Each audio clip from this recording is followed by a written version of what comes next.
भारतीय दर्शन में अभी तक हम सभी ने विस्तार पूर्वक और कुछ संक्षिप्त में चर्चा की। भारत में दार्शनिक चिंतन की परंपरा, वैदिक एवं उपनिषद दर्शन, श्रीमद् भगवद गीता का दर्शन। अब हम बात करेंगे चारवाक दर्शन। चारवाक दर्शन क्या है? सबसे पहले हम इसके परिचय को जानेंगे। भारतीय दर्शन में एकमात्र जड़वादी दर्शन के रूप में विख्यात चारवाक दर्शन एक अत्यंत प्राचीन दर्शन है। जड़वादी दर्शन के कारण जड़वाद का अर्थ है विश्व के मूल तत्व को जड़ अर्थात भौतिक मानने वाला। जो भौतिक मानने वाला सिद्धांत जड़वाद न केवल विश्व के मूल तत्व को बल्कि आत्म तत्व को भी मूलतः जड़ ही मानना, इस तरह यह अध्यात्मवाद का विरोधी दर्शन है। जड़ तत्व को मूल तत्व मानने के कारण यह विश्व के निर्माता के रूप में ईश्वर को नहीं मानता, न ही आध्यात्मिक मूल्यों के संरक्षक में रूप में ईश्वर के अस्तित्व को आवश्यक समझता है। इस तरह यह विशुद्ध रूप में नास्तिक दर्शन है। चारवाक शब्द का अर्थ समझे। अगर जहां तक चारवाक शब्द का अर्थ का प्रश्न है, इसका सही उत्तर जानना कठिन है, क्योंकि चारवाक शब्द अनेक अर्थों को प्रकट करता है। सामान्यतया इसके बहुत से कारण बताए गए हैं और इसके बहुत से अर्थ भी बताए गए हैं। अगर हम पहला अर्थ समझें, चारवाक शब्द चर्व धातु से बना है, जिसका अर्थ होता है चबाना। क्योंकि यह जड़वादी दर्शन है, खाओ पियो और मौज करो सिद्धांत का प्रतिपादक भी था, इसीलिए यह चारवाक कहलाया। चारवाक का एक अर्थ सुंदर बाणी भी किया जाता है। चारवाक दार्शनिकों के विचार शरीर और मन की संतुष्टि का पक्ष लेते थे।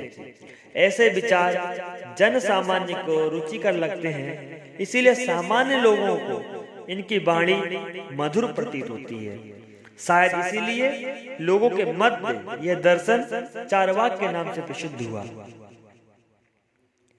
यह भी मान्यता है कि चारवाक नामक किसी ऋषि ने इस दर्शन का परिवर्तन किया था।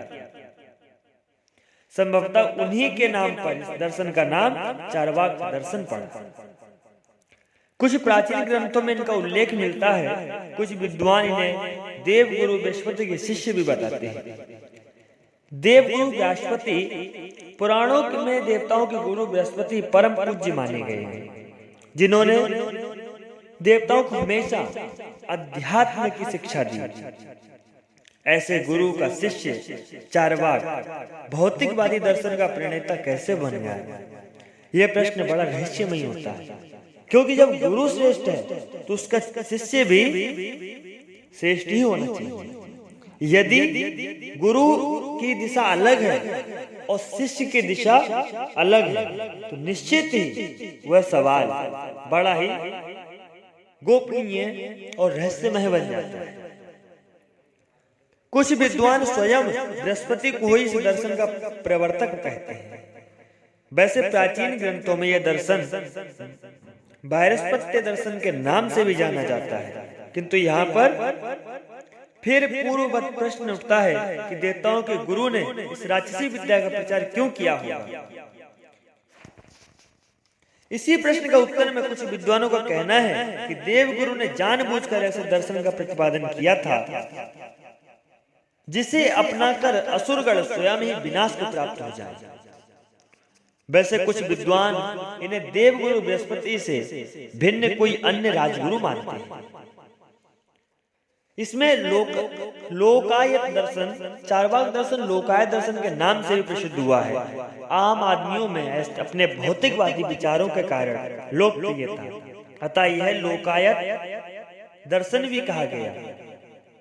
सामान्यतया लोकायत की यही व्याख्या की जाती है, किंतु कुछ विद्वान यह भी कहते हैं कि दर्शन इसी लोक को सत्य मानता है, इसीलिए यह लोकायत है। चारवाक दर्शन इसके अनेक अर्थ निकलेंगे। चार्वाक ग्रंथ, हालांकि चार्वाक दर्शन के प्रणेता अथवा उनके किसी शिष्य के कोई ग्रंथ उपलब्ध नहीं है, किंतु प्राचीन काल में वे अवश्य रहे होंगे, क्योंकि उनका उल्लेख प्राचीन ग्रंथों में मिलता है। वास्तविकता हमें इस दर्शन की उपस्थिति की जानकारी अन्य दर्शनों ग्रंथों में ही होती है, किंतु अन्य ग्रंथों में इनका उल्लेख क्यों किया? अन्य दर्शनों ने इनका खंडन करने के लिए इनका उल्लेख किया है। भारतीय दर्शन में अपने मत का प्रतिपादन करने के पूर्व अन्य मतों का खंडन करने की परंपरा रही है। इस खंडन हेतु पूर्व पक्षी के विचारों का उल्लेख करना जरूरी है। इसी संदर्भ में चार्वाक दर्शन के विचार हमेशा अन्य ग्रंथों से ज्ञात होते हैं। वैसे माधव कृत सर्व दर्शन संग्रह में कुछ विस्तार से इस दर्शन के सूत्र भी देखे जा सकते हैं। कुछ महाकाव्यों में चार्वाकी विचार क्या है? चार्वाक दर्शन के भौतिकवादी विचारों का उल्लेख महाकाव्यों में भी दिखाई देता है। रामायण की बात करें तो रामायण के अयोध्या कांड में जब जाबाली नामक ब्राह्मण का आख्यान है, जो श्री राम को वनवास से लौटाने हेतु उन्हें भौतिकवादी होने की सीख देता है। राजा दशरथ की मृत्यु के बाद भरत के साथ वशिष्ठ और मुनिगण भी यही चाहते थे कि वनवास का त्याग कर अयोध्या लौट आए तथा अयोध्या का राज्य स्वीकार करें, इसलिए वे उन्हें मनाने बन जाते हैं। किंतु राम पिता के वचनों का आदर करते हुए जब लौटने से इनकार करते हैं, तब जाबाली नामक एक ब्राह्मण कहता है कि आपको पिता का साम्राज्य छोड़कर इस कंटका कीर्ण वन में नहीं रहना चाहिए। जैसे देवराज इंद्र स्वर्ग में विहार करते हैं, ऐसे ही आप तो अयोध्या में विहार कीजिए। राजा दशरथ आपके कोई नहीं थे, ना आप उनके कोई हैं। पिता तो जीव के जन्म का केवल निमित्त कारण होता है। राजा को जहां जाना था वे चले गए, आप क्यों व्यर्थ मारे जाते हैं? जो मनुष्य अर्थ का परित्याग करके धर्मपरायण हुए, मैं तो उनके लिए ही शोक करता हूँ। यह जाबाली आगे मृतात्मा के लिए दान देने की भी निंदा करता है और इसे अन्न का नाश बतलाता है। यह चार्वाक दर्शन के भावों को प्रकट करने वाला प्रसिद्ध श्लोक दुष्टव्य है कि यदि दूसरे का खाया हुआ अन्न दूसरे के शरीर में चला जाता है तो परदेश में जाने वाले का श्राद्ध ही कर देना चाहिए। उनका रास्ते के लिए भोजन देना उचित नहीं है। रामायण में जिस प्रसंग में यह विचार उद्भूत है वे कुछ विचित्र से लगते हैं। रामायण के रामचरित के अनुरूप ये विचार नहीं है। विशेषकर अयोध्या लौटाने के लिए इस तरह के विचार राम के लिए असभ्य ही रहे। सचमुच जाबाली ने इन विचारों को श्री राम के आगे निंदा करते हैं। न केवल निंदा करते हैं, उसे फटकारते भी हैं कि पता नहीं कैसे उनके पिता ने उन्हें अपना याजक बनाया था। वे जाबाली को चोर के समान दंडनीय तक कहते हैं। तब जाबाली पैतरा बदलते हुए कहता है कि यह नास्तिक नहीं है, वह तो उन्हें किसी तरह अयोध्या लौटाने के लिए ऐसे वचन कह रहा था। व्यक्ति जब फंस जाता है तो न चाहते हुए भी झूठ बोल देता है और वही उसके धैर्य की और उसके सत्यवत की परीक्षा होती है। आपसे कुछ असभ्य हो गया, आपसे कुछ झूठ निकल गया तो आप उसको स्वीकार करें, क्योंकि एक सच छुपाने के लिए आपको 100 और झूठ बोलने पड़ेंगे। इसलिए सच नहीं छुपाना चाहिए। झूठ का सहारा कब तक रहता है? कुछ क्षणिक सुख। यदि आपको वास्तविक सुख चाहिए तो आपको सत्य का साथ लेना चाहिए। महाभारत में भी अनेक स्थानों पर भौतिकवादी विचार दिखाई देते हैं। एक स्थान पर जो चार्वाक नामक राक्षस का भी उल्लेख है, किंतु रामायण से बिल्कुल अलग स्थिति में उसका उल्लेख है। शांति पर्व में कथानक है कि महासमर के बाद विषाद में डूबे युधिष्ठिर संन्यास लेना चाहते हैं, किंतु सबके समझाने पर किसी तरह वे हस्तिनापुर का राजा बनना स्वीकार करते हैं। उनके अभिषेक पर उनके राज्याभिषेक पर चार्वाक नामक एक ब्राह्मण स्वयं को ब्राह्मणों का प्रतिनिधि बताते हुए युधिष्ठिर को कड़े शब्दों में फटकारता है कि अपने बंधु बांधवों का वध करके बाद रक्त रंजित राज्य पर आप कैसे आरूढ़ हो सकते हैं। उसके इस कथन पर शेष ब्राह्मणगण उसकी निंदा करते और कहते हैं कि यह हमारा प्रतिनिधि नहीं है, ये ब्राह्मण नहीं है, ये दुर्योधन का मित्र चार्वाक नामक राक्षस है। और तब ब्राह्मणों के तेज से वह चार्वाक वहीं दग्ध हो गिर पड़ता है। इस कथा में चार्वाक को मिथ्यावादी बतलाया गया। चार्वाक ज्ञान और मीमांसा। ज्ञान मीमांसा का एक मुख्य प्रश्न है कि हमारी यथार्थ ज्ञान का साधन क्या है। भारतीय दर्शन में यथार्थ ज्ञान प्रमा के साधन को प्रमाण कहा गया है। यूं तो भारतीय दार्शनिकों ने अनेक प्रकार के प्रमाण बतलाए हैं, जैसे प्रत्यक्ष प्रमाण, अनुमान प्रमाण, उपमान प्रमाण, शब्द प्रमाण आदि, किंतु चार्वाक दर्शन में से केवल एक ही प्रमाण को यथार्थ ज्ञान देने में सक्षम बतलाता है, वह प्रमाण है प्रत्यक्ष। कहा भी गया कि प्रत्यक्षम किम प्रमाणम, जो प्रत्यक्ष दिख रहा है वही प्रमाण है, उसके लिए किसी अन्य प्रमाण की आवश्यकता नहीं होती। प्रत्यक्ष अन्य प्रमाणों की कमजोरी बतलाने के लिए उसके अपने तर्क हैं, जिनका हम आगे चर्चा करेंगे अभी। कि प्रत्यक्ष प्रमाण, प्रत्यक्ष शब्द का अर्थ है प्रति अक्ष, अर्थात आंखों के सामने। शाब्दिक अर्थ से स्पष्ट है कि प्रत्यक्ष प्रमाण यथार्थ ज्ञान की प्राप्ति के लिए इंद्रियों को साधन मानता है। दूसरे शब्दों में यह प्रमाण इंद्रियों से प्राप्त ज्ञान को सत्य समझता है। इस प्रकार चार्वाक दर्शन के अनुसार जो ज्ञान हमें इंद्रियां देती हैं वह सत्य है। बताते हैं कि प्रत्यक्ष को प्रमाण रूप में सभी भारतीय दर्शन स्वीकार करते हैं, किंतु चार्वाक की विशेषता है कि वह केवल प्रत्यक्ष को ही प्रमाण मानता है। इस तरह उसके अनुसार केवल इंद्रियां ही सत्य ज्ञान के एकमात्र स्रोत हैं। प्रत्यक्ष के प्रकार। वैसे चार्वाक केवल 5 ज्ञानेंद्रियों तक ही प्रत्यक्ष को सीमित नहीं रखता, वह मन को भी प्रत्यक्ष ज्ञान देने वाला बताता है। मन सुख दुख आदि की स्पष्ट अनुभूति करता है। इस तरह इस दर्शन में प्रत्यक्ष के 2 प्रकार हैं, बाहरी प्रत्यक्ष इंद्रियों के द्वारा और मानस प्रत्यक्ष अर्थात मन के द्वारा। अन्य प्रमाणों की इसने आलोचना भी की। चार्वाक दर्शन के मुख्य रूप से अनुमान और शब्द प्रमाण की आलोचना की है, अतः हम यहाँ क्रमशः दोनों पर ध्यान देंगे।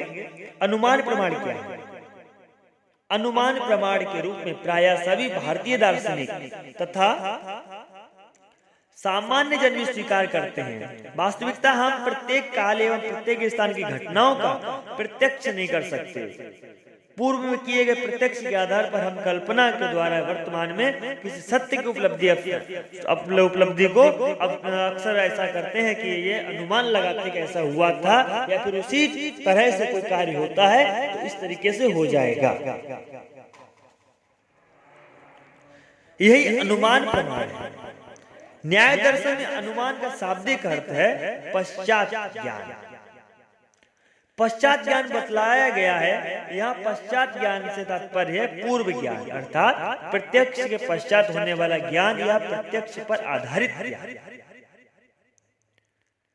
चार्वाक दर्शन इस प्रमाण की अनेक तरह से आलोचना करता है। मुख्य रूप से उसका प्रहार अनुमान प्रमाण के केंद्रीय बिंदु व्याप्ति संबंध पर है। व्याप्ति संबंध की भी आलोचना करता है चार्वाक ज्ञान। न्याय दर्शन में व्याप्ति संबंध बहुत महत्वपूर्ण माना जाता है। यह व्याप्ति संबंध क्या है, इसे जानने के लिए हम न्याय दर्शन में अनुमान प्रमाण के लिए दिए गए प्रसिद्ध उदाहरण में देखेंगे, जहां पर्वत के पीछे से उठते हुए धुएं को देखकर पर्वत में आग होने का अनुमान किया गया है। बड़ा समझने की बात है कि धुआं जो होता है वो है पर्वत के पीछे होता है, किंतु अनुमान क्या लगाते हैं दूर से देखने वाले कि इस पर्वत में ही आग है, पर्वत से धुआं आ रहा है। इस अति सामान्य अनुमान का उपयोग हम भी झट से करते हैं। जब कहीं भी धुआं उठते देखते हैं, आग को प्रत्यक्ष न देखते हुए भी धुएं को देखकर आग का अनुमान हम इसलिए करते हैं क्योंकि धुएं और आग में विशेष संबंध होता है। इस विशेष संबंध को ही व्याप्ति संबंध कहते हैं। जहाँ जहाँ धुआं होता है वहाँ वहाँ आग अवश्य होती है। इस तरह धुएं के साथ व्यापक रूप से आग के रहने के कारण इसे व्याप्ति संबंध कहा गया है। चार्वाक दर्शन में इसी व्याप्ति संबंध की कई तर्कों द्वारा आलोचना की गई है। व्याप्ति का ज्ञान कभी भी संदेह से परे नहीं होता। बात तो हम सर्वत्र व्याप्ति संबंध का प्रत्यक्ष नहीं कर सकते। हम कभी भी सर्वत्र व्याप्ति संबंध का प्रत्यक्षीकरण नहीं कर सकते। धुएं और आग में सर्वत्र ही व्याप्ति संबंध है। हम यह सर्वत्र बिना देखे नहीं कह सकते। दूसरी बात, व्याप्ति संबंध सर्वकाल में भी सिद्ध नहीं किया जा सकता। भूत और भविष्य के धुएं और आग के मध्य व्याप्ति संबंध के विषय में हम वर्तमान काल में कैसे कह सकते हैं? अनुमान प्रमाण के समर्थक अनुमान की सिद्धि हेतु दो बातों की दुहाई देते हैं। पहली बात, वस्तुओं का स्वभाव समान है। जैसे आग का स्वभाव गर्म रहना है तो सामान्य परिस्थितियों में वह हमेशा गर्म रहेगी। इसी तरह धुएं का स्वभाव हमेशा आग के साथ रहना है तो वह हमेशा आग के साथ ही रहेगा। हम धुएं को देखकर आग का अनुमान कर सकते हैं।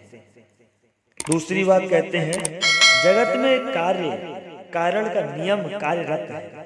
इसका मतलब यह हुआ कि प्रत्येक वस्तु या घटना का कोई न कोई कारण अवश्य होता है। जैसे उदाहरण में धुएं का कारण आग है। यह चार्वाक दर्शन की मुख्य आपत्ति यह है कि व्याप्ति संबंध जो कि विशेष न होकर एक सामान्य वाक्य होता है। व्याप्ति संबंध की स्थापना के लिए अनुमान प्रमाण के समर्थक जिस स्वभाववाद और कार्य कारण सिद्धांत का सहारा लेते हैं वह भी तो सामान्य वाक्य ही होते जैसे अनुमान के आधार पर सत्यापित किए जाते हैं। इसका मतलब यह हुआ कि यह एक सामान्य वाक्य की स्थापना के लिए वे दूसरे सामान्य वाक्य को प्रस्तुत करते हैं, किंतु यह तो जैसे चक्र में घूमना हुआ। तर्क शास्त्र में इसे पुनरावृत्ति दोष कहा जाता है। यहाँ अनुमान प्रमाण के समर्थक कह सकते हैं कि संसार में कुछ निश्चित सर्वव्यापक नियम अवश्य है, तभी तो समान सांसारिक वस्तुओं में नियमितता पाई जाती है। आग का गर्म रहना और जल का शीतल रहना तभी तो संभव हो पाता है। इसके उत्तर में चार्वाक दर्शन कहता है कि यह सब वस्तुओं का स्वभाव है जो जरूरी नहीं कि हमेशा एक सा बना रहे। चार्वाक दर्शन सामान्य का अस्तित्व इसलिए भी स्वीकार नहीं करता क्योंकि वह किन्हीं दो वस्तुओं को समान नहीं मानता। अनुमान प्रमाण को अस्वीकार करने का चार्वाक दार्शनिकों के पास एक तर्क यह भी है कि यह प्रत्यक्ष समान स्पष्ट नहीं होता। अभी देखें तो शब्द प्रमाण क्या है। शब्द प्रमाण का अर्थ है आप्त वचनों को प्रमाणिक मानते हुए उनके द्वारा प्रस्तुत सत्य को स्वीकारना। आप जो कह रहे हैं वो कहीं प्रमाणित होना चाहिए कि आप जो कह रहे हैं वह सत्य है। आज के समय पे देखा जाए तो प्राय लोग क्या करते हैं, पहले बोल देंगे बाद में कसम खा लेंगे कि सत्यवत प्रतीत हो जाए। किंतु सत्यवत प्रतीत होने के लिए कसम खाना पर्याप्त नहीं होता। यदि आपका वाक्य सत्य है तो वह बिना कसम के भी सत्य माना जाएगा। और यदि जो व्यक्ति जो समाज आपकी बात को सत्य मानता है उसके लिए आप कितनी भी कस्में खा लो वो यह भी कह सकता है कि आप जो कसम खा रहे हो वो भी झूठ हो सकती है। इसीलिए झूठ का सहारा न लेकर के सत्य ही बोलना चाहिए, सत्य को स्वीकारना चाहिए। आप्त का अर्थ है सत्य को प्राप्त। इस प्रकार आप्त वचन सत्य वचन हुए। ऐसे वचन विश्वसनीय महानुभावों अथवा शास्त्रों के भी हो सकते हैं। भारतीय वैदिक दर्शन वैदिक वाक्यों को आप्त वचन मानते हैं। अवैदिक दर्शन यथा जैन बौद्ध भी अपने शास्त्राओं महावीर बुद्ध आदि के वचनों को आप्त वचन मानते हैं। चार्वाक दर्शन विश्वसनीय व्यक्तियों के वचनों तथा शास्त्रों के वाक्यों को आप्त वचन मानने से इनकार करता है। उसके तर्क भी है। विश्वसनीय महानुभाव का ज्ञान या तो प्रत्यक्ष पर आधारित होगा या अनुमान पर। चार्वाक अनुमान पर आधारित ज्ञान को सत्य स्वीकार नहीं करता। यह हम पूर्व में देख चुके हैं। हाँ, यदि विश्वसनीय व्यक्तियों का ज्ञान प्रत्यक्ष पर आधारित हो तो सत्य स्वीकार किया जा सकता है, किंतु कोई व्यक्ति विश्वसनीय है यह हम कैसे कह सकते हैं? ऐसे व्यक्ति का मिलना कठिन है। जहां तक आप शास्त्रों से ज्ञात शब्द प्रमाण की बात है, चार्वाक इन्हीं की कटु आलोचना भी करता है। खासकर वेदों की तो बड़ी कड़ी आलोचना करता है, जिन्हें प्रमाणिक मानकर सभी आस्तिक सरदर्शन आगे बढ़ते हैं। ये तो आस्तिक ही है, इसलिए कहलाते हैं क्योंकि वेदों में आस्था रखते हैं। चार्वाक दर्शन के एक श्लोक में वेदों के रचयिता को पौरुषहीन, धूर्त और राक्षस कहा गया है, जिन्होंने पैसा कमाने के लिए वेदों की रचना की है। वैदिक ऋषियों ने स्वयं मांस भक्षण के लिए यज्ञों को आवश्यक बतलाया है। इनका ऐसा व्यक्तिगत मानना होता है। स्पष्ट है कि वेदों और वैदिक ऋषियों पर इतनी कटु अनास्था रखने वाला चार्वाक दर्शन उनके वाक्यों को कदापि शब्द प्रमाण के रूप में ग्रहण नहीं कर सकता। इस प्रकार हम देखते हैं कि चार्वाक ज्ञान मीमांसा में अनुमान शब्द प्रमाण को अस्वीकार कर एक मात्र प्रत्यक्ष कोई प्रमाण माना गया है। तत्व मीमांसा में सामान्यतया 3 तत्वों पर विचार होता है: ईश्वर, आत्मा और जगत। चार्वाक दर्शन भी अपनी तत्व मीमांसा में तीनों पर विचार करता है, किंतु वह इन तीनों के अस्तित्व को सत्य स्वीकार नहीं करता। इनमें से वह केवल जगत को जो अस्तित्व है जगत का, उसे स्वीकार करता है, क्योंकि वह प्रत्यक्ष है।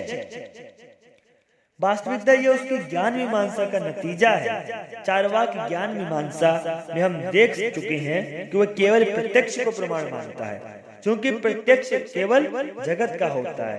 स्वाभाविक है कि वह केवल जगत को ही सत्य मानता है, न कि ईश्वरीय सत्ता को। कहते जगत के संबंध में एक प्रमुख प्रश्न यह उठता है कि इसका निर्माण किसने किया। सामान्यतः आस्तिक दर्शन इसके निर्माता के रूप में ईश्वर को प्रस्तुत करते हैं। चार्वाक दर्शन ईश्वर के अस्तित्व को नहीं मानता, वह प्रत्यक्ष के आधार पर ही जगत के कारणभूत द्रव्य की खोज करता है। 4 भूत द्रव्य।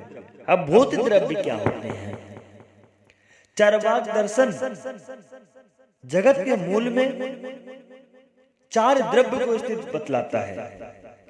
ये 4 द्रव्य जैसे पृथ्वी, जल, अग्नि और वायु। कहते हैं कि भारतीय दर्शन में 5 तत्वों की महत्ता है: पृथ्वी, जल, अग्नि, वायु और आकाश। हमारा शरीर भी इन्हीं 5 तत्वों के रचित बतलाया गया है। चार्वाक दर्शन इनमें से आकाश को भूत द्रव्य नहीं स्वीकार करता, क्योंकि आकाश उसकी दृष्टि में शून्य मात्र है, और फिर आकाश का प्रत्यक्ष भी तो नहीं होता। हमें इंद्रियों के माध्यम से केवल पृथ्वी, वायु, अग्नि और जल का ही प्रत्यक्ष होता है। चार्वाक दर्शन इनके प्रत्यक्ष होने योग्य कणों से ही जगत के निर्माण की बात करता है। जगत अपने आप निर्मित होता है या कोई बनाता है? प्रश्न उठता है कि यदि ईश्वर या कोई अदृष्ट इस जगत का निर्माता नहीं है तो फिर इन चारों भूतों से यह जगत कैसे बन जाता है? इसके उत्तर में बताते हैं, ये चार्वाक कहता है कि परस्पर मिलकर संगठित होना इन द्रव्यों का स्वभाव है। इस तरह इनके स्वाभाविक धर्म एवं क्रिया से जगत स्वयं में ही प्रकट हो जाता है, बन जाता है। चार्वाक का यह सिद्धांत स्वभाववाद के नाम से भी जाना जाता है। चार्वाक जगत के मूल में उपस्थित चार भूतों को जड़ कहता है, अतः उसका सिद्धांत जड़वाद के नाम से भी प्रसिद्ध है। चार्वाक के इस जड़वादी सिद्धांत का प्रभाव उसकी आचार मीमांसा पर भी पड़ा है। इसका विस्तार पूर्वक इसकी व्याख्या सहित हम आगे करेंगे, यथा स्थान पर मिलती रहती है और आगे चर्चा करते रहेंगे। अभी हम आत्म तत्व के विषय में चार्वाक दर्शन के विचारों का अवलोकन करेंगे कि चार्वाक दर्शन के आधार पर आत्म तत्व क्या है।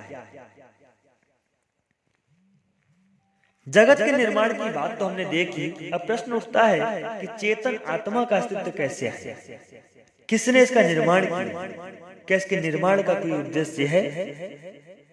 भारतीय दर्शन की प्राय सभी दार्शनिक संप्रदाय चेतन आत्मा के नित्य अस्तित्व स्वीकार करते हैं। जड़ शरीर से सर्वथा पृथक ये अहम बोधक चेतन आत्मा शरीर के विनाश के बाद भी नहीं मरती। शरीर का त्याग करके उसके लिए केवल चोला बदलना होता है, तब वह एक बार उस चोले को धारण करती है जब तक कि वह मोक्ष की प्राप्ति नहीं कर लेती। मुक्त आत्मा पुनः शरीर नहीं धारण करती। इसमें चार्वाक का मत है, चार्वाक दर्शन आत्मा के कैसे किसी नित्य चेतन अस्तित्व की कड़ी आलोचना करता है। वह इस बात का जोरदार विरोध करता है कि हमारे शरीर में ऐसी कोई नित्य आत्मा होती है जो मोक्ष प्राप्ति तक पुनर्जन्म धारण करे। वास्तविकता चार्वाक के इसी विचार पर उसकी आचार्य मीमांसा आधारित है। इसमें वह इसी जीवन में अधिकतम सुख का उपभोग करने की तरफदारी भी करता है। मैं का स्वरूप क्या होता है? प्रत्येक व्यक्ति के अंदर एक मैं होता है कि मैं किया हूं, मैं गया, मैं आया। ये मैं का स्वरूप क्या है? कहते हैं यदि आत्मा चेतन नहीं है तो जिसे हम मैं कहते हैं वह क्या है? यह मैं जो सोचता विचारता, क्या यह चेतना नहीं है? चार्वाक दर्शन कहता है कि यह मैं अवश्य चेतना संपन्न है, किंतु यह देह से नितांत भिन्न कोई गुण नहीं है। चेतना देह को बनाने वाले चार भौतिक द्रव्यों पृथ्वी, जल, अग्नि और वायु के संगठन से उत्पन्न गुण मात्र है। इस तरह मूलतः जड़ तत्व से उद्भूत होने के कारण आत्मा ऐसी कोई विशेषता नहीं रखती कि हम उसे अतिरिक्त महत्व दें, क्योंकि चार्वाक दर्शन कहता है आत्मा नश्वर है, शरीर के नाश के साथ इसका भी नाश हो जाता है। भस्मीभूतस्य देहस्य पुनरागमनः कुतः, अर्थात देह के भस्म हो जाने के बाद उसका पुनरागमन कैसे संभव है? इस तरह चार्वाक दर्शन आत्मा के चेतन स्वतंत्र अस्तित्व तथा उसके पुनर्जन्म का कड़ा विरोध करता है। जड़ से चेतन की उत्पत्ति हेतु तर्क या प्रश्न उत्पन्न होता है कि पृथ्वी, अग्नि, वायु और जल जड़ पदार्थों से चेतन आत्मा की उत्पत्ति कैसे होती है? इस पर चार्वाक दर्शन कहता है, एक उदाहरण के साथ चार्वाक दर्शन बोला कि जड़ भूत विकारेषु चैतन्यम यत्तु दृश्यते। जड़ भूतों से चैतन्य उसी प्रकार उत्पन्न होता है जिस प्रकार पान, पत्र, सुपारी, चूने और कत्थे के संयोग से लाल रंग उत्पन्न हो जाता है। जैसे चावल आदि अन्न के संगठन से मादक द्रव्य उत्पन्न होता है, वैसे ही जड़ से चेतन उत्पन्न होता है। चार्वाक दर्शन का तर्क है कि पान, सुपारी, चूना और कत्था से लाल रंग नहीं होता, फिर इनके संगठन से लाल रंग कैसे आ जाता है? जब यह नई चीज उत्पन्न हो सकती है, तब पृथ्वी, जल, अग्नि और वायु इन चार भौतिक द्रव्यों से नया गुण चेतना क्यों नहीं उत्पन्न हो सकता? जिस तरह चावल में मादकता नहीं होती, किंतु इसे सड़ाकर जो शराब बनाई जाती है वह मादकता से भरपूर होती है, उसी प्रकार जड़ भूतों से चेतना उत्पन्न होती है। वास्तविकता यह जरूरत है विशेष प्रकार के संगठन की, किंतु यह संगठन कोई करता नहीं, वह अपने आप हो जाता है। चेतना को शरीर का गुण बताते हुए तर्क करते हैं कि चेतना शरीर का ही गुण है। यह सिद्ध करने के लिए चार्वाक दर्शन कुछ तर्क भी देता है। हमारा अपना अनुभव ही यह सिद्ध करता है कि चेतना शरीर से पृथक नहीं है। यदि ऐसा नहीं होता तो हम यह क्यों कहते कि मैं मोटा हूँ, मैं दुबला हूँ, दुखी हूँ, प्रसन्न हूँ आदि अनेक जो बातें आती हैं, अनेक प्रकार के जो उदाहरण आते हैं, ये सब तो शरीर और मन की विशेषता है, किंतु हम इन्हें मैं अर्थात आत्मा के साथ जोड़ते हैं। इसका मतलब है आत्मा इनसे पृथक नहीं है। वैदिक शास्त्र मानता है कि शरीर के स्वास्थ्य का प्रभाव हमारी चेतना पर पड़ता है।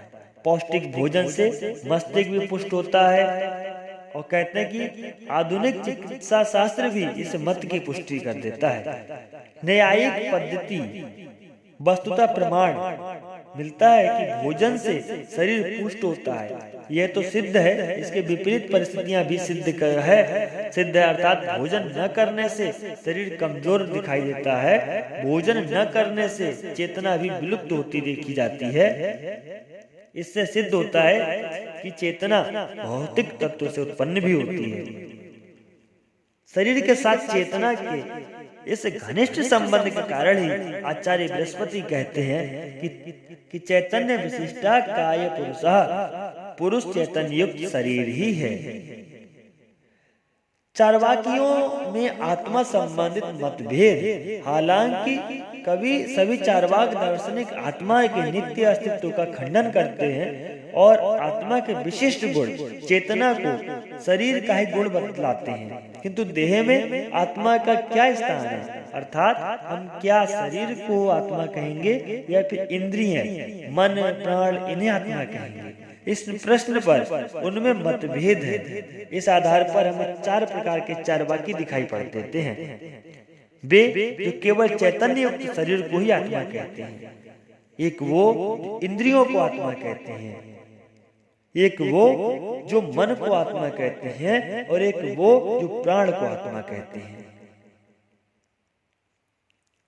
आत्मा को लेकर चार्वाक दार्शनिकों में यह मतभेद भी रहा है कि आत्मा क्या शरीर से उत्पन्न चेतना का गुण मात्र है अथवा यह शरीर से पृथक है। अशिक्षित चार्वाक कहते हैं कि आत्मा और कुछ नहीं, शरीर में अनुभूत होने वाली चेतना ही है, इस तरह इसका पृथक अस्तित्व नहीं है। शरीर के नाश के साथ वह भी नष्ट हो जाती है। इसके विपरीत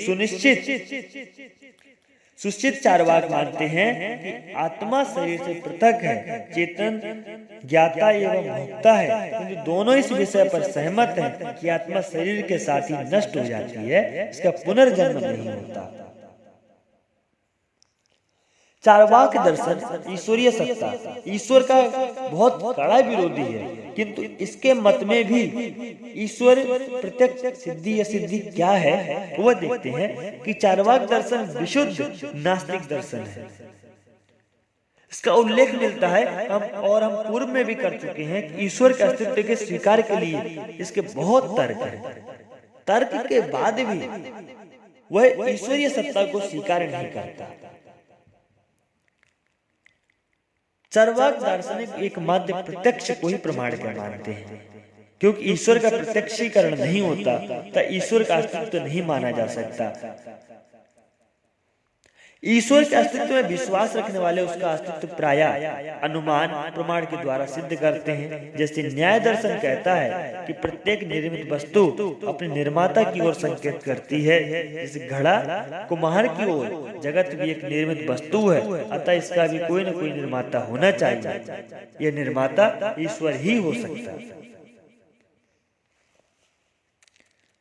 यह चार्वाक दर्शन अनुमान प्रमाण का विरोध करता है। अनुमान हमें संदेह ज्ञान देता है, इसलिए विश्वसनीय नहीं हो सकता। इसके आधार पर की गई ईश्वर की सिद्धि भी अविश्वसनीय है। प्रायः शब्द प्रमाण को प्रस्तुत कर भी ईश्वर के अस्तित्व की सिद्धि नहीं की जा सकती। चार्वाक शब्द प्रमाण को चाहे वे महानुभावों के वचन हो या शास्त्रों के प्रमाणिकों वह नहीं मानते। इस आधार पर भी वह ईश्वर के स्वीकार नहीं करता। वो किसी भी प्रत्यक्ष और अप्रत्यक्ष के प्रमाण पर भी ईश्वरीय सत्ता को स्वीकार करना नहीं चाहता। चार्वाक, आचार्य, मीमांसा, इन सब पर नैतिक विचार क्या है, इस पर नजर डालें। भारतीय दर्शन में तत्वों का विवेचन केवल बौद्धिक संतुष्टि के लिए नहीं किया गया। इसका उद्देश्य मानव जीवन को सफल बनाना रहा है, किंतु मानव जीवन की सफलता को लेकर विद्वानों में मतभेद भी रहा है। जहाँ पे सुख होता है वहाँ दुख भी होता है। जहाँ पे साथ देने वाले मिलते हैं वहाँ साथ छोड़ने वाले भी मिलते हैं। इसीलिए यहाँ तर्क और मतभेद ये जीवन में बहुत अद्भुत संयोग से बनते हैं। जहाँ मित्र होता है वहाँ शत्रु भी होते हैं। भारतीय मनीषा ने जीवन की सफलता हेतु 4 पुरुषार्थ की विवेचना की है: धर्म, अर्थ, काम और मोक्ष। सामान्यतः भारतीय दार्शनिकों ने मोक्ष को सर्वाधिक महत्व दिया है, इसलिए प्रायः सभी दर्शन मोक्ष प्राप्ति का उद्देश्य लेकर अपनी तत्व मीमांसा प्रस्तुत करते हैं। उनके लिए मोक्ष का अर्थ है समस्त दुखों से विनिर्मुक्ति। चूंकि देह के साथ दुख लगे ही रहते हैं, तो चार्वाक को छोड़कर प्रायः सबने मोक्ष का उद्देश्य संसार में आवागमन की श्रृंखला में पुनर्जन्म से हमेशा के लिए छुटकारा बतलाया है। दार्शनिकों ने मोक्ष संबंधी विचारों में मोक्ष प्राप्ति के स्थानों पर, साधनों पर भी चर्चा की। मोक्ष और उसके साधन किसी भी दार्शनिक की आचार मीमांसा को तय करते हैं। चार्वाक दर्शन की आचार मीमांसा भी उसकी तत्व मीमांसा से प्रभावित है, किंतु उसकी तत्व मीमांसा में तो ईश्वर और आत्मा दोनों ही नहीं है, केवल जड़ पदार्थ है। इसीलिए चार्वाक के मोक्ष संबंधी विचार अन्य दर्शनों से हटकर एक कदम पीछे हटकर चलते हैं। चार्वाक दर्शन ईश्वरीय सत्ता नहीं मानती तो वो मोक्ष भी नहीं मानती, किंतु फिर भी चार्वाक के आधार पर मोक्ष क्या होता है। चार्वाक दर्शन अन्य भारतीय दर्शनों के मोक्ष संबंधी विचारों की कड़ी आलोचना करता है। अन्य दर्शनों में एक कदम अलग हटकर ईश्वर एवं आत्मा संबंधी विचारों को प्रस्तुत करने का यह परिणाम तो होना ही था। अन्य दर्शनों के समान यह शरीर में कोई आत्मा नहीं है जिसकी मुक्ति हेतु मनुष्य प्रयत्न करे, नहीं यहाँ कोई ईश्वर है जिस तक पहुंचने के लिए मनुष्य बेचैन रहे। संसार को चार्वाक दर्शन इतना दुखदायी भी नहीं समझता कि इसे त्याग कर वह स्वर्ग लोक जाने को आकर्षित हो। जहाँ तक मोक्ष में दुखों से पूर्ण मुक्ति की बात है, चार्वाक कहता है कि उसके लिए इतनी मेहनत करने की क्या जरूरत। अंततः आने वाली मृत्यु तो वैसे भी सभी दुखों से मनुष्य को मुक्त कर ही देगी। इसलिए कहता है मरणेव अपवर्ग, अर्थात मृत्यु ही अपवर्ग है, मोक्ष है। जहाँ तक जीवन मुक्ति अर्थात शरीर रहते हुए मोक्ष प्राप्त करने की बात है, चार्वाक इसे संभव नहीं मानता, क्योंकि शरीर के साथ दुख लगे ही रहते हैं। चार्वाक के आधार पर धर्म क्या होता है। चार्वाक दर्शन में मोक्ष के समान धर्म भी निंदनीय है, खासकर वैदिक धर्म, और वेदों की इसने खूब खिल्ली उड़ाई। पूर्व में हम देख चुके हैं कि वह वेदों को ढोंग, आडंबर इत्यादि कहता है। जिनका उद्देश्य लोगों से उसको बेवकूफ बनाना तथा स्वयं द्रव्यार्जन करना था। खासकर वैदिक यज्ञ का भी तीक्ष्ण आलोचना करता हुआ यज्ञों में दी जाने वाली पशु बलि की आलोचना का सहारा लेकर सर्वदर्शन संग्रह में चार्वाक का एक श्लोक है, जिसका भाव है कि यदि यज्ञ में बलि दिया गया पशु स्वर्ग पहुंच जाता है तो वे क्यों नहीं पशुओं के बदले अपने माता पिता की बलि देकर उन्हें सीधे स्वर्ग भेज दें। स्वर्ग नरक को चार्वाक दार्शनिक काल्पनिक कहते हैं। वैदिक धर्म में बतलाए गए एक धार्मिक श्राद्ध का भी मजाक उड़ाते हुए कहते हैं, यदि श्राद्ध में अर्पित किया गया भोजन प्रेत आत्मा की भूख मिटा सकता है तो कोई यात्री भोजन की वस्तु साथ लिए क्यों फिरता है? उसका कुटुंब उसकी भूख शांति के लिए उसे घर पर ही भोजन क्यों नहीं करा देता? धर्म अर्थ काम मोक्ष। धर्म का काफी निंदा किया चार्वाक दर्शन। अर्थ और काम, इस प्रकार चार पुरुषार्थों में से चार्वाक मोक्ष और धर्म को अस्वीकार करता है, किंतु शेष दो अर्थ काम उसे स्वीकार करता है। इनमें से भी काम उसके लिए प्रमुख है। अर्थ तो उसकी दृष्टि में काम का साधन मात्र है। एक कारण सुखवाद कारण चार्वाक दर्शन की आचार्य मीमांसा सुखवादी हो जाती है। सबको महत्व देने के चार्वाक स्वीकार करता है कि जीवन में सुख के साथ दुख भी लगा रहता है, पर मछली में कांटे होते हैं। क्या इसी भय से कोई मछली खाना छोड़ देता है? खेतों में पौधों के बढ़ने पर कई बार मवेशी घर चर लेते हैं। क्या इसी भय से किसानों ने खेतों में बीज बोना छोड़ दिया है? हमारी बुद्धिमानी तो इसी में है कि हम दुखों से बचते हुए निरंतर सुख की प्राप्ति करते जाएं। सुख उठाने के लिए थोड़ा बहुत दुख उठाना पड़े तो हमें बेहिचक उठाना चाहिए। धान का कड़ा बिछाकर छिलका निकालने के बाद ही तो नरम चावल मिलता है। दुख के भय से सुख छोड़ना मूर्खता है। चार्वाक संन्यास और तपस्या की निंदा करता है, क्योंकि यह जीवन के दुखों से पलायन करना, इसके कारण मनुष्य जीवन में के सुखों से भी वंचित रह जाता है। चार्वाक दर्शन सिर्फ वर्तमान सुख उसी को प्रत्यक्ष मानता है, उसी को सत्य मानता है। सुख में भी चार्वाक दर्शन वर्तमान काल के सुख ग्रहण करने को बुद्धिमानी कहता है। कल अधिक सुख मिलेगा, इसलिए वर्तमान की अल्प सुख को त्यागना मूर्खता है। कल के मयूर से आज का कबूतर अच्छा है। आज हाथ आई कोई कौड़ी मूल्यवान है बजाय कल मिलने वाला संदिग्ध सोना, क्योंकि आज यानी वर्तमान निश्चित है, कल भविष्य अनिश्चित है। चार्वाक दर्शन आलोचना भी करता है। चार्वाक दर्शन ईश्वरवादियों, आत्मवादियों तथा अन्य दर्शनों के विचारों की जितनी कड़ी आलोचना की है, उतनी ही कड़ी आलोचना चार्वाक के विरोधियों ने भी उसकी की है। वास्तविकता इस आलोचना प्रत्यालोचना से भारतीय दर्शन समृद्ध ही हुआ है। भारतीय दर्शन को चार्वाक की बड़ी देन यही है कि उसने सामान्य जनों के मन में घुमड़ने वाली शंकाओं को दार्शनिकों के सामने रखा, जिससे यह हठबाजिता से बचते हुए अपने दर्शन को और युक्त बना सके। यहाँ हम चार्वाक के विभिन्न विचारों की विभिन्न दर्शन द्वारा की सामना और आलोचना सामान्य पर अत्यधिक विधि श्रवण करेंगे।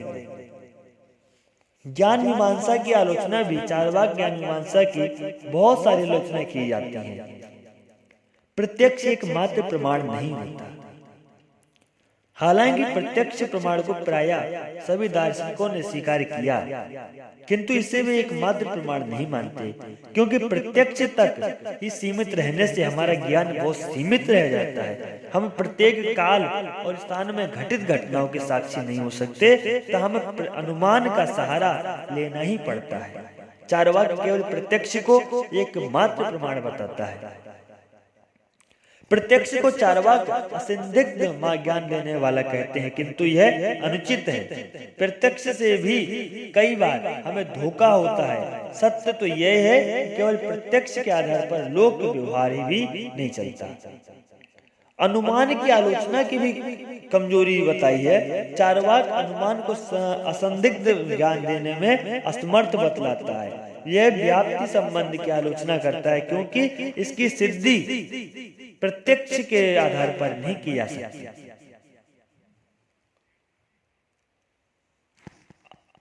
शब्द प्रमाण की आलोचना की कमजोरी, अभी तक अनुमान की कमजोरी की आलोचना की, प्रत्यक्ष प्रमाण की आलोचना की, अब शब्द प्रमाण की भी आलोचना है कि चार्वाक दर्शन ने शब्द प्रमाण अर्थात आप्त पुरुष और आप्त शास्त्रों जैसे वेदों के वचनों को प्रमाण रूप में स्वीकार करने से इनकार किया। किंतु सत्य तो यह है कि मानव ज्ञान के निर्माण और वृद्धि में शब्द प्रमाण का बहुत बड़ा योगदान होता है। वेद यदि ढोंगी और आडंबर फैलाने जैसे निशाचरों की रचना होते तो इनके आधार पर इतने बड़े बड़े दार्शनिक महल कदापि खड़े नहीं हो सकते। भारतीय मनीषा ने वेदों की उत्कृष्टता के कारण इसे किसी मनुष्य की कृति मानना संभव नहीं समझा था, इसलिए वे अपरुषीय कहे गए। वैदिक ऋषि अपने को मंत्र के कर्ता नहीं मंत्र दृष्टा कहते थे। हाँ, वैदिक यज्ञ के बलि प्रथा और कर्म कांड का अति का सीमा तक विस्तार अनुचित था, जिसके विरोध में स्वयं वैदिक ऋषियों ने ज्ञान मार्गी उपनिषदों की रचना की। इसके उपरांत तत्व मीमांसा की आलोचना हुई, क्योंकि जड़ भूतों को एक मात्र तत्व मानने पर आपत्ति होती है। चार्वाक एकमात्र जड़ भूतों को ही मूल तत्व कहता है, किंतु इनके अतिरिक्त आत्म तत्व का अनुभव भी तो हम सबके प्रत्यक्ष होता है। उसे अस्तित्व से कैसे इनकार किया जा सकता है। चार्वाक की जड़ भूतों को एक मात्र तत्व मानने वाली तत्व मीमांसा का प्रभाव उसी की आचार मीमांसा पर भी पड़ा, जो भौतिकवादी होने के कारण निंदनीय हुआ। चार्वाक दर्शन यह तो मानता है कि चेतना होती है, किंतु वह इसे जड़ से सर्वथा पृथक नहीं मानता। इसे वह चार जड़ भूतों से उत्पन्न शरीर का एक गुण मात्र मानता है, जो शरीर के साथ ही नष्ट हो जाती। चार्वाक के इस मत के विरोध में बहुत लोगों ने आपत्ति प्रकट की। यदि चेतना शरीर का गुण है तो उसे शरीर के प्रत्येक अंग में बने रहना चाहिए, किंतु तब शरीर के किसी अंग को कट कर अलग हो जाए तो उसमें चेतना होनी चाहिए, क्योंकि चेतना शरीर का गुण है। तो कटे हुए अंग में चेतना क्यों नहीं होती? यदि चेतना शरीर का गुण है तो प्रत्येक क्षण परिवर्तित होने वाले शरीर के साथ उसका भी परिवर्तन होना चाहिए, किंतु ऐसी स्थिति में उसमें स्मृति आदि गुण कैसे रह सकते हैं? ऐसी स्थिति में तो युवावस्था बात्सल्यकाल की घटनाएं बिल्कुल विस्मृत हो जानी चाहिए, किंतु ऐसा नहीं होता। अनेक भांति से आत्मा के स्वतंत्र अस्तित्व के खंडन पर आपत्ति जताई, फिर ईश्वर के अस्तित्व के खंडन पर आपत्ति है। चार्वाक दर्शन ईश्वर के अस्तित्व को अस्वीकार करते हैं। उसके इस विचार के विरुद्ध ईश्वरवादियों ने काफी आपत्ति जताई। आस्तिकों को ईश्वर का वैसा ही प्रत्यक्ष अनुभव होता है जैसे चार्वाकियों का जड़ पदार्थ होता है।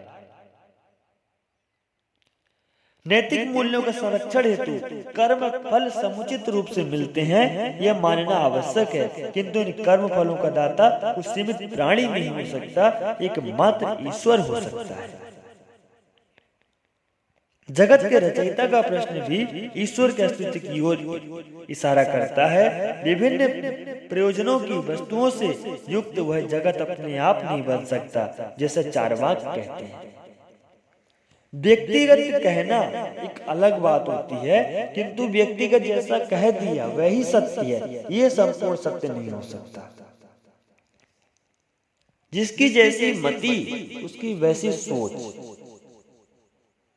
किंतु यदि हम कहें हम अपनी आंख बंद कर लें और कहें कि सूर्य नहीं है, तो क्या आंख बंद कर लेने से सूर्यास्त हो गया? नहीं, सूर्य तो है। अब आप उसे देखना चाहो तो देखो, नहीं देखना चाहो तो आंख बंद कर लो। जगत के रचयिता का प्रश्न भी ईश्वर के अस्तित्व की ओर इशारा करता है, क्योंकि किसी के न कह देने से ईश्वरीय सत्ता नहीं खत्म हो जाएगी। उसको कोई भी कितना भी कह ले, जो सत्य है फिर भी सत्य रहता है। चार्वाक दर्शन की भौतिकवाद पर आधारित आचार्य मीमांसा की भी सभी दर्शनों ने एक स्वर से निंदा की है। मनुष्य यदि केवल भौतिक सुखों से तृप्त होता तो सभी भौतिक सुख संपन्न व्यक्तियों को तृप्त रहना चाहिए, किंतु ऐसा नहीं देखा जाया गया। बल्कि जिसके पास जितना धन होता है वह उतना तनावग्रस्त रहता है। हृदय घात से मरने वाले अमीर व्यक्ति ही ज्यादा होते हैं। वास्तविकता में मनुष्य में निहित आत्म तत्व शरीर से कहीं ज्यादा पोषण की मांग करता है। यदि आप खाएंगे नहीं तो जिएंगे कैसे? जैसा खाए अन्न वैसा हो मन। तो व्यक्ति का जो भोजन है, जो खाने के पदार्थ हैं, उन पर व्यक्ति के जीवन का प्रभाव जरूर पड़ता। जैसा अन्न खाएगा जीवन में, वैसा मन के ऊपर, व्यक्ति की वाणी के ऊपर, जीवन में उसके कर्म के ऊपर असर जरूर आता ही आता है। इसमें कोई संदेह नहीं होता। सत्य तो यह है कि बिना इसकी उचित पुष्टि के उसके साथ साथ शरीर का भी नाश हो जाता है। अब अगर आपको प्यास लगी हो, आप पानी ना पिए तो कब तक आप रहेंगे?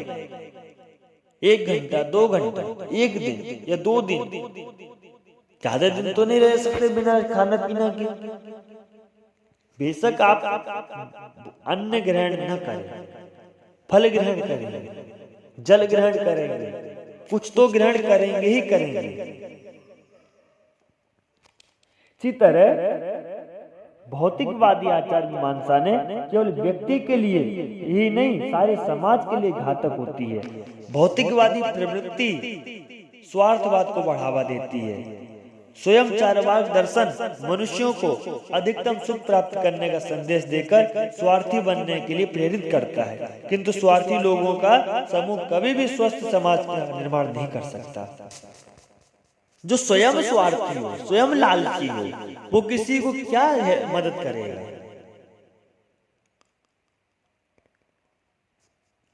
समाज में अनेक प्रकार के कमजोर व्यक्ति होते हैं, जिनकी सहायता करने के लिए हमें अपने स्वार्थ को कुछ सीमा तक त्यागना पड़ता है। जीवन में स्वार्थ सबके होता है, कभी कम तो कभी ज्यादा। ऐसा नहीं है कि स्वार्थ नहीं होता, किंतु कम और ज्यादा का प्रभाव जरूर रहता है। चार्वाक केवल वर्तमान काल के सुख को ग्रहण करने की सलाह देता है, भले वह भविष्य में मिलने वाले सुख की तुलना में अल्प ही क्यों ना हो। किंतु थोड़ा भी समझदार व्यक्ति समझ सकता है कि वह कितना नासमझी की बात है। भविष्य के सुख को ध्यान में रखकर अनेक पशु पक्षी, कीड़े मकोड़े तक वर्तमान में कष्ट उठाते देखे जाते हैं। यदि आपको ये पता हो कि आज आप काम करेंगे तभी कल पैसा मिलेगा, तभी काम करेंगे। यदि आपको ये पता हो कि हम आज कार्य कितना भी कर लें पैसे कभी नहीं मिलेंगे, तो क्या आप कार्य करेंगे? नहीं करेंगे। छोटी सी चींटी तक बरसात के पूर्व कष्टपूर्वक भोज्य सामग्री एकत्रित कर लेती है, तब फिर बुद्धि युक्त मनुष्य को भविष्य से बेफिक्र होकर केवल वर्तमान में सुख भोग करने की सलाह देना क्या मूर्खता नहीं है?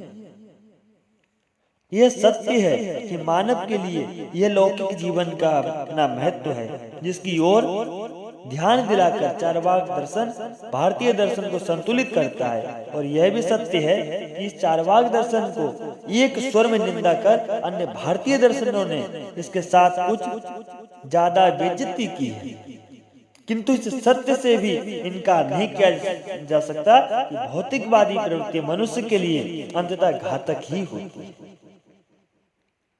आम आदमी इसे इसलिए पसंद करता है क्योंकि सामान्यतया वह पशु स्तर से ऊंचा नहीं उठ पाता है।